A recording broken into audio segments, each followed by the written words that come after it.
Hey friends, this is just a quick little announcement update to let you know that I just tested positive for COVID. So if you hung out with me this past week in Colorado or at SPE, a whole bunch of people are testing positive from SPE.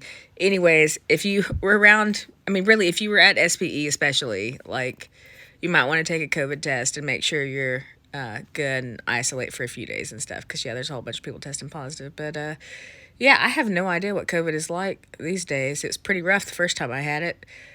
So here's hoping that, there's part of me that wants to say, ooh, I hope it's not that bad again. But man, my COVID experience was really fascinating. So there's part of me that's like, oh man, round two.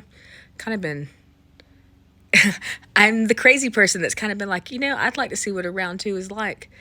But yeah, that being said, I made a much longer video about this for my Facebook audience. But I have been wanting to share a whole bunch of stories and stuff from my COVID experience in 2020. A few of you got to see like some of the work and the stuff that I made, but man, what I really want to show y'all are the videos I made. Because just to do a very, I can do this, concise recap. Sick with COVID for 2 weeks, ended up in the hospital, went to the hospital twice before they finally admitted me just because they didn't have space. Hospitalized for 16 days. Crazy experience because this was September, October 2020, and nobody knew what was going on, and it was very isolating, full hazmat suits in the rooms. They weren't around very often, etc. I had like a PTSD episode related to being raped when I remembered that the hospital I was in was the hospital my mom worked at on the weekends, which is when my ex-stepdad would come break into our house and rape me after they had separated and stuff. So that was a very intense day. And then a few days later, we'll just refer to it as what they called it at the time, steroid psychosis. I basically experienced and I'm not a religious person either, just a spiritual person, but I wasn't really that spiritual at the time either. So that's why this experience was very odd to me, and it's taken me a while to process it because I was like, where the hell did this come from? But basically, my experience was God came to me in the hospital, woke me up, tried to convince me I was the second coming of Christ or something like that. And I'm like, yeah, I don't think so. But man, he sure did try, like over and over again, like came back every damn day. All kinds of visions and turning my mind on. Man, I shifted some realities. My consciousness, my soul left my body at least twice. I'm not sure whether those were near-death experience. One of them had, I feel kind of silly because actually one of my experiences was definitely. So just to tell you just a little bit about this, since y'all know I don't do short videos, I got to talk. So I experienced a lot of different things. I experienced I guess basically telepathy or whatever, like mental messages like in my head. I perceived God to be talking to me through a clock, and the next thing I knew, my consciousness was in the clock and his consciousness was in my body. I experienced, I was basically channeling, but God speaking and moving through my body and making videos with my body, which is some of what I'm like really excited to share. And you don't have to believe it's God. Call it whatever it is, but I'm going to call it what I feel most comfortable calling it, and that's what I'm going to call it. Because I'll be damned with people taking our freaking words away because they're triggered by them. Anyways, yeah, and then so I'm a problem solver and a graphic designer, and I realized that I was moving like in and out of like, I don't know, states of consciousness or something. And so whenever I would feel grounded in reality, I would like write all the stuff down and make notes and stuff. Then I'd have my experiences, then I'd come back and I'd write stuff down and everything. And anyways, I was, trying to, I'm very proud of the fact that I was trying to use my education to help me problem solve whether what was real or not, I actually am very impressed by myself. I think I did a really good fucking job. It's a shame that nobody fucking listens to me. Or believes me when I tell them shit, but whatever. Anyways, but I divided my psychosis during the hospital into 3 periods.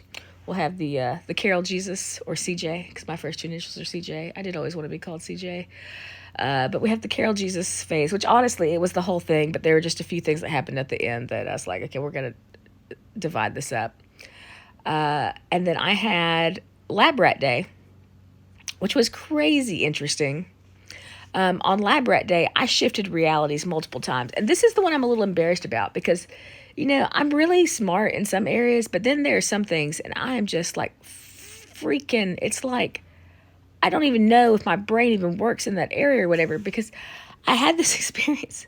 And maybe it's because I didn't really believe in like heaven and hell and all of that kind of stuff at the time.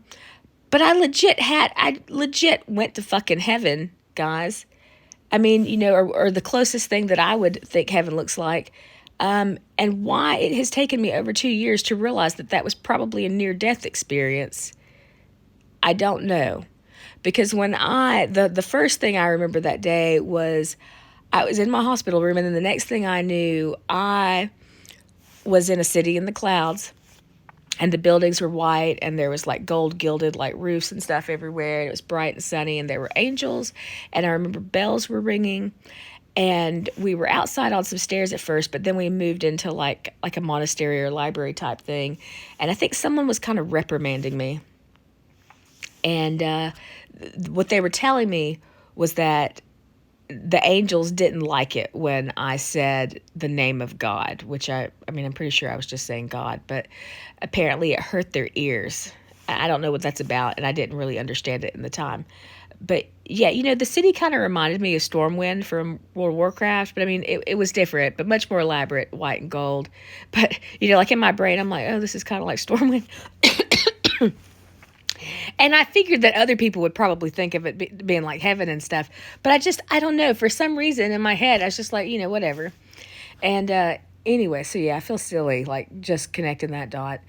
And then the next thing I remember experiencing, which was incredibly fascinating, was I was like bacteria in a petri dish. And God was this like scientist with a microscope, like examining me. And he kept poking me with some sort of like electric stick because apparently like there was some other bacteria or something. And it's weird because part of the time I perceived myself to be bacteria, but then the other part of the time, I swear I was like the cutest, fattest little green caterpillar. Like just kind of like, and it's like I was telling my husband about this the other day. It's like, it's kind of like the other caterpillars were off eating the grass. And it was kind of like I was over here eating like something like a plastic spoon. And God was trying to figure out why the hell I was so different. What was wrong with me? Not everything was wrong with me. Like, there were some other things I was really good at. But it's like, well, what the hell are you doing? Like, why are you so different? And he kept poking me with a stick trying to figure out why I was so different. Anyway, so that was crazy. Because let me tell you, like, when I say I perceived what it was like to be bacteria in a petri dish, I could feel it. Like, I felt physically, like, I felt like my body composition was different. That is how strong this experience was. And I still very vividly remember the damn electric pokes with the freaking stick and being irritated by it. Not irritated enough to stop what I was doing, but irritated enough to glare menacingly and be like, leave me alone. Anyways, I also had a Helen Keller-like experience that day. I mean, for all I know, it probably lasted like seconds in my brain. But for me, it felt like it was hours. And like I could not see, I could not speak. I don't think I could really even hear. And it was like everything was dark and I was trapped in my mind. And I can't remember exactly what the aha thing I had, but something sparked in my mind and everything started to unlock. And I remember I got real excited, and somewhere I've got a notebook where I started to like draw, write, or scratch out some things.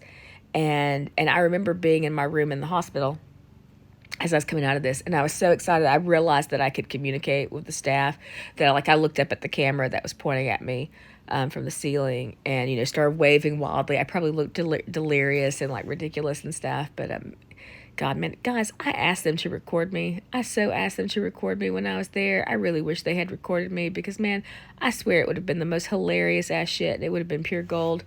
Thank God I recorded so much. But, man, there's so many things that I wish somebody else had gotten on camera.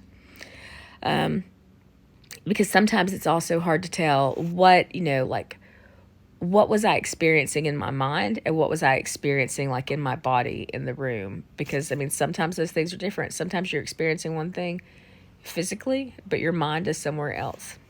So, anyways, gonna have to make another part for the last part.